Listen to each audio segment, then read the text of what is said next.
Muy buenas a todas, a todos. Tengo el gran honor y privilegio de poder dirigirles unas palabras en relación a esta importantísima obra, el Tolonei, un libro de poesías bellísimo. Difícil poder encasillarlo en alguna categoría, diría yo, pero sin duda alguna tiene muchos rasgos del posmodernismo, tiene muchos rasgos de lo que hace a la poesía de vanguardia, en lo que hace a la poesía que conjunciona el arte de la palabra con la ciencia.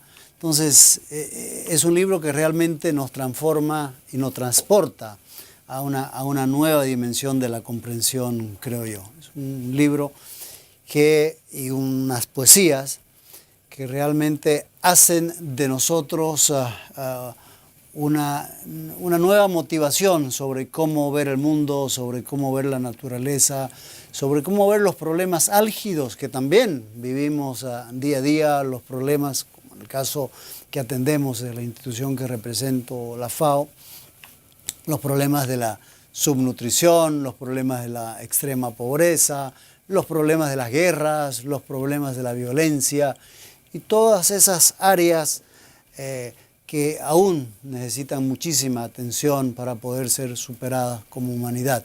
Pero el libro no tiene una perspectiva pesimista, al contrario, el libro contiene un mensaje muy poderoso, muy potente de optimismo, un mensaje muy poderoso de una visión de que tenemos posibilidades de cambiar las cosas. Es un libro que nos plantea retos y en ese sentido me he permitido preparar unas palabras a las cuales voy a dar lectura, un poco en esa lógica de destacar lo valiosísimo que es esta contribución para la cultura chilena, para la cultura latinoamericana, ¿no? Gustavo Adolfo en su poesía básicamente nos muestra que no es un poeta sagrado, sino lo que sí nos muestra es la sacralización de la palabra en sí a través de la verdad, que sí la santifica. Hay una mirada de un hombre que conoce el mundo, que lo circunda e intenta hablar con esa realidad de múltiples rostros. Hablar de la poesía de Gustavo Adolfo Becerra es hablar del aquí y del ahora. No es una poesía intimista que se agota en sí misma, sino es una poesía de múltiples posibilidades y lecturas. No es una poesía de un hoy melancólico, lleno de nostalgias, sino una apuesta escritural que inaugura mundos. Tengo la impresión que la poesía debe tener necesariamente esta característica, ser portadora de buenas nuevas y de crear nuevos mundos. Es una poesía que no le hace el quite a la ciencia de avanzada, ni a la tecnología, ni a la teología comprometida con Cristo terreno, ni a la visión más actual del mundo contemporáneo, donde se juntan autores vanguardistas, autores que realmente nos dan las mejores pautas para entender el mundo de hoy, como son, por ejemplo, Hannah Arendt, la famosa escritora que tuvo que salir de la Alemania nazi, que nos contribuyó muchísimo al tema de cómo condenar la violencia, Heidegger, Zizek, James Lovelock, Krebs, Leonardo Boff, Elder Cámara, Pedro Casaldinga, por supuesto nuestro inmortal poeta Pablo Neruda, y el resultado de una investigación científica realizada en nada menos que en los campos experimentales del Instituto Nacional de Investigación Agrícola de Chile, o la teoría del caos junto con la teoría de las cuerdas o los universos paralelos. Las ciencias de la Tierra en relación con el conocimiento acumulado de los pueblos originarios a través de sus hombres libres. También muy bien se puede encontrar en esta obra autores como Foucault, que conversando amigablemente con Elías Caneta son unos diálogos profundísimos que se reflejan. También a Patricio Bunster, el coreógrafo, bailarín, intentando conversar con todo este universo creado de signos, de una lógica tan distinta que parece ser que es una poesía nunca antes escrita.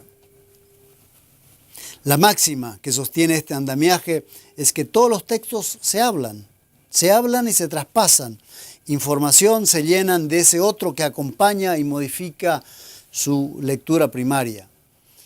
De ahí que tenga la necesidad de decir que las palabras son entidades biológicas, que viven en comunidades que requieren de los mismos elementos que los seres vivos para tener existencia.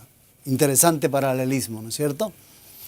La poesía de Gustavo Adolfo Becerra no se conforma con la idea que el autor sea el único que explique el mundo, sino que suma a su voz una suma de voces que le dan una dimensión polifónica y coral a sus textos. Todos saben, todos dicen, todos hablan, una verdadera comunidad de palabras. En el sentido más amplio, sus textos, poemas, son una contribución a la ética de la cooperación que tanta falta nos hace para entender el mundo y para modificar las estructuras que todos conocemos como fuentes de la desigualdad y la pobreza que hoy día nos ataca. Callar es el peor pecado social. Y en ser y decir se juega la dignidad humana. Quizás se puede señalar en la medida que se diga la palabra es una articulación moral y social para que el hombre participe de su propio proyecto de vida y en la sociedad que se desea vivir. Quizás, si hacemos caer estos muros, la labor de la FAO, de la Organización para las Naciones Unidas para la Alimentación y la Agricultura, y de todos los que trabajan por el abatimiento del hambre en el mundo, sea una labor más fácil. Muchas veces se reduce el concepto de ciencia al ámbito de lo empírico y se cree que la ciencia es simplemente la ciencia experimental. Sin embargo, esta consideración ofrece una visión restringida, acotada, deformada de lo que es la ciencia, ya que en su auténtico y originario sentido, la ciencia es conocimiento por causas. El enemigo más tenaz de estos propósitos es el silencio, cómplice. Es el quedarse quieto haciendo como si nada hubiese pasado.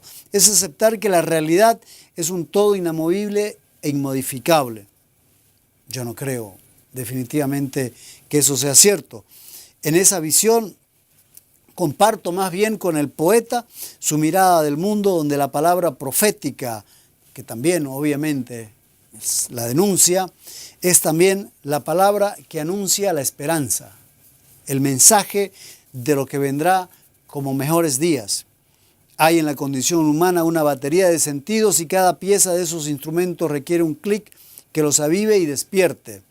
Enorme tarea para los hombres de a pie, como dicen los españoles. Pero es una tarea que puede ser abordada por los poetas con cierta facilidad.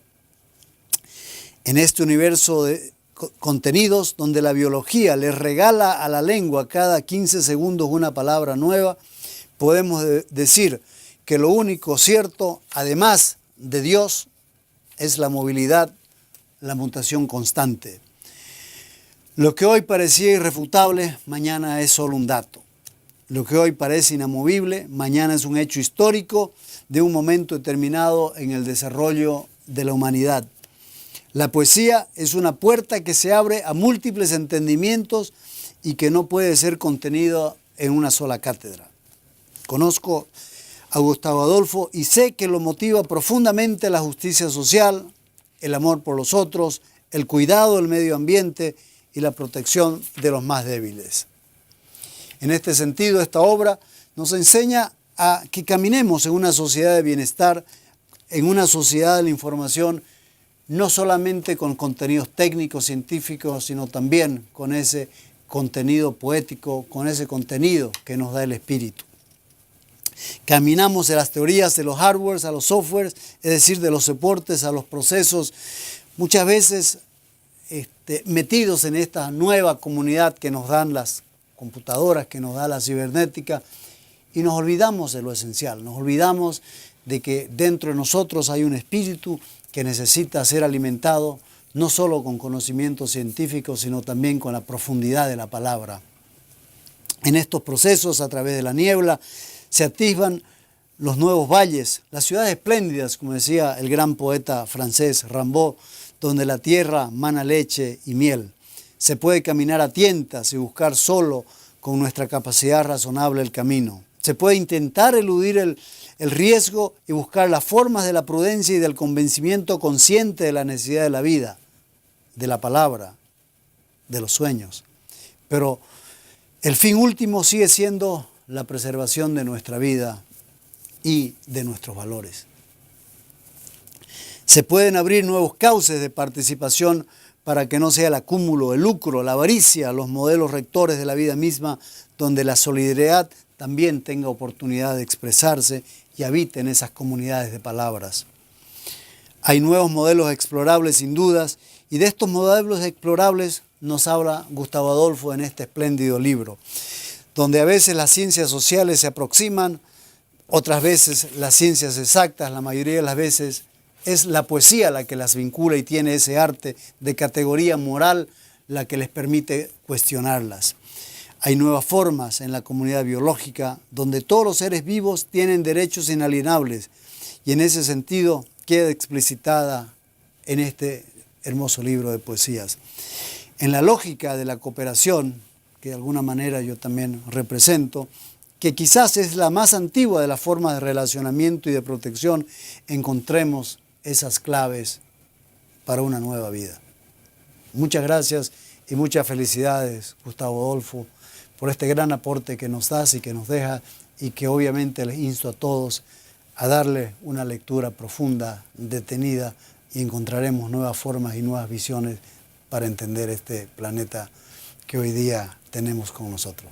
Muchas gracias.